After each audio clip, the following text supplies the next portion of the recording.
My husband had all but abandoned his responsibilities, leaving me to shoulder the overwhelming burden of caring for his ailing father and managing every household chore. Each night, he stayed out until the early hours, barely contributing enough for our living expenses. Though I cherished my career as a nurse, I had resigned from my job to dedicate myself entirely to his father's care. Now, here he was again, asking me for more money. "We can't make ends meet on this amount," I told him. "It's your responsibility to manage our finances within the budget, but there's a limit. How can you expect more from me when you contribute nothing and disregard everything I'm doing?" Aloof and condescending, he shot back, "All you do is drain our finances without contributing. You're like a parasite." "How dare you say that?" I retorted. "If I left, you wouldn't last a day. Maybe you should be trying to keep me instead of threatening me." In response, he waved a set of divorce papers in my face, arrogantly declaring he was ready to end our marriage at any time. Tossing the papers at me, he stormed out of the room. I gathered them from the floor, spreading them out before me. A wry smile crossed my face when I read the title, "Petition for Divorce." If he thought I'd be devastated, he was mistaken. I was already prepared, having imagined a life beyond his shadow long ago. With a mix of pity and determination, I picked up the phone and dialed my lawyer. "My name is Kayla. I was once a nurse at a private hospital, a challenging job with long hours, but it was my calling. Caring for others brought me deep fulfillment. Now, it was time to reclaim the life I had put on hold. At first, my marriage to Vincent was smooth, despite our busy schedules keeping us apart. But things changed drastically when his father, his only living family member, suffered a severe health crisis. Unable to live alone, he needed constant care. Vincent, concerned for his father, asked if I could step in, promising to make up for my lost income by working harder and taking on more responsibilities at home. Reluctant yet understanding, I agreed. I'd always had a good relationship with my father-in-law, a kind and generous man. We moved in with him, and at first, Vincent seemed committed to helping out. We tightened our finances, but we managed. Yet as the months went on, Vincent's promises faded, and he gradually withdrew. He reduced his financial support, became increasingly absent, and left me alone to juggle the household and caregiving duties. With my job gone, our income was halved, and the financial strain grew with every passing day. I found myself balancing the demands of caring for my father-in-law with searching for affordable groceries, often driving long distances just to save a few dollars. Meals became simpler, especially when Vincent wasn't around. Our living arrangement, which once felt manageable, now seemed increasingly unsustainable. Vincent had become entirely detached, spending his earnings freely and leaving all our challenges on my shoulders. Life grew incredibly difficult as I stretched every dollar to its limit. New clothes, trips to the hairdresser, simple luxuries were no longer an option. When the financial strain became unbearable, I approached Vincent for help. "About this month's expenses," I started. "I already gave you the money," he interrupted sharply. "Yes, but it's less than last month," I explained. "I can't make ends meet with this." "Are you kidding me? Managing the budget is your job," he snapped.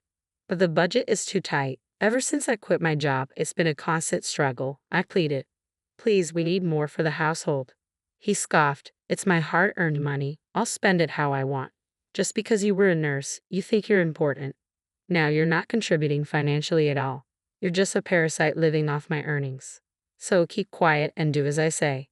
His harsh words stung, and his attitude only grew colder each time I tried to bring up our finances. With no other option, I began dipping into my savings for my nursing days. Each month became a battle as I juggled our worsening financial situation and endured Vincent's verbal abuse. Yet in all this hardship, my father-in-law was a bright spot. Despite his own struggles, he was endlessly grateful for even the smallest gestures of care. Aware of our financial strain, he even offered his pension to help. He was a kind soul and became my one source of emotional support. His gratitude and gentle presence gave me the strength to keep going, holding on to his warmth and appreciation when everything felt bleak. But my moments of peace were tragically short-lived. Nearly 3 years into caring for him, my father-in-law passed away unexpectedly. That day marked the end of one chapter and the beginning of a profound change in my life. I drove a bit further than usual to the supermarket to take advantage of a special sale. Though I felt uneasy about leaving him alone, he reassured me with a gentle smile and encouraged me not to worry. His warmth and calm words eased my mind. and I left, feeling peaceful, believing he was all right. Tragically, while I was away, he collapsed, and he never recovered. The guilt of not being there haunted me.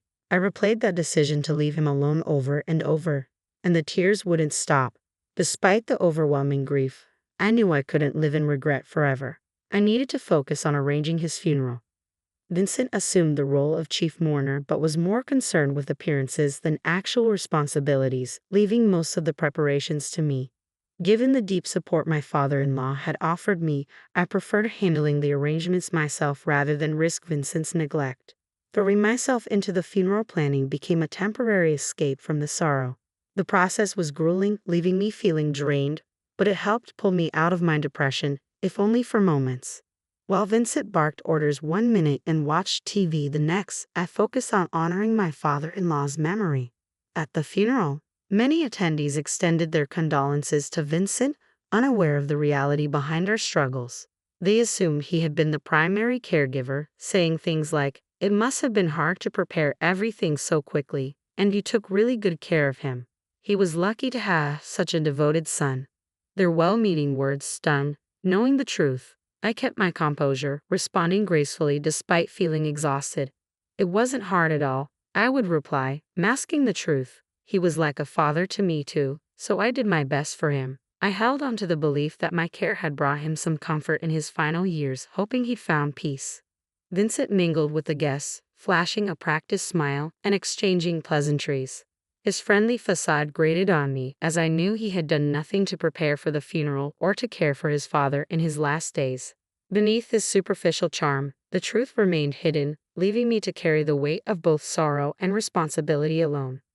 I vividly recalled the sadness in my father-in-law's eyes on the nights Vincent would come home late, never bothering to speak a word to him. Now that he was gone, Vincent's pretense of being a devoted son was almost unbearable. My disgust for him grew with each passing day, and it was difficult to shake off, even after the funeral. With my father-in-law no longer here, the one thing that had kept me tolerating our strained marriage was gone. The thought of divorce increasingly crept into my mind, but I was torn. I felt both repelled by him and uncertain about making such a huge decision. I kept procrastinating, held back by the remnants of a life that once held meaning. The routine was all that kept me going. But then, one unexpected incident gave me clarity. One evening, I went to the local supermarket, only to find they were out of a seasoning I needed. Deciding to try a store a bit farther away, I made my purchase and headed outside. That's when I saw Vincent, who was supposed to be at work. Curious and cautious, I kept my distance, watching him. He seemed nervous, glancing around before entering a building with a sign for a consumer finance company hanging above the door, one I recognized but never expected to be involved with us. A chill ran through me, as if I had been plunged into icy water.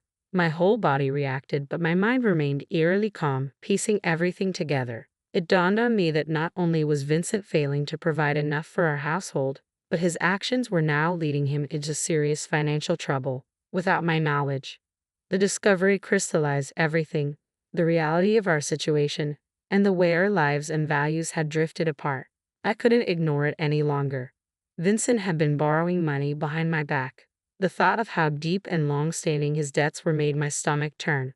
That was the moment the decision was made. I needed a divorce. I could no longer picture a future with someone who kept such major financial secrets from me. My feelings for him evaporated completely.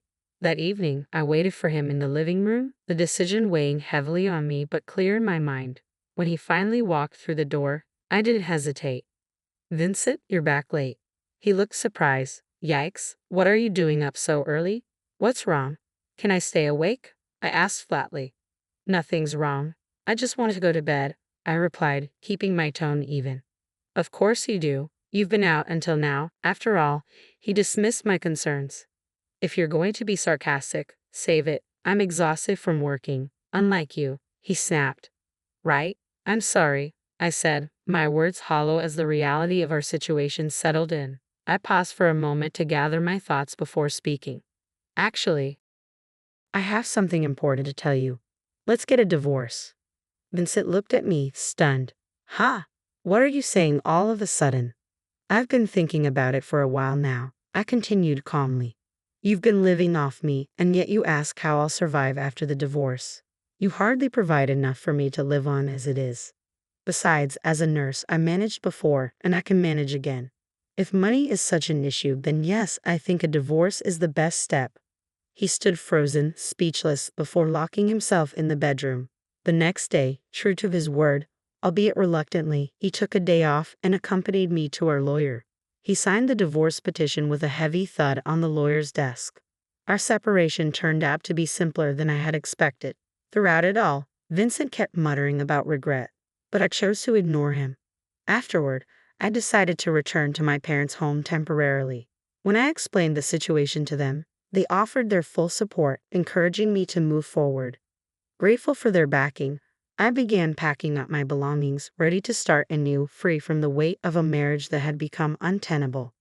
While sorting through my things, I decided to clean my father-in-law's room one last time. As I went through his chest of drawers, I stumbled upon his will. Curious but composed, I informed Vincent, who, to my surprise, showed an unexpected burst of excitement. He tore open the envelope and eagerly read the contents, his eyes wide. But his enthusiasm quickly shifted to dismay as he read aloud, mumbling about some mistake in the document.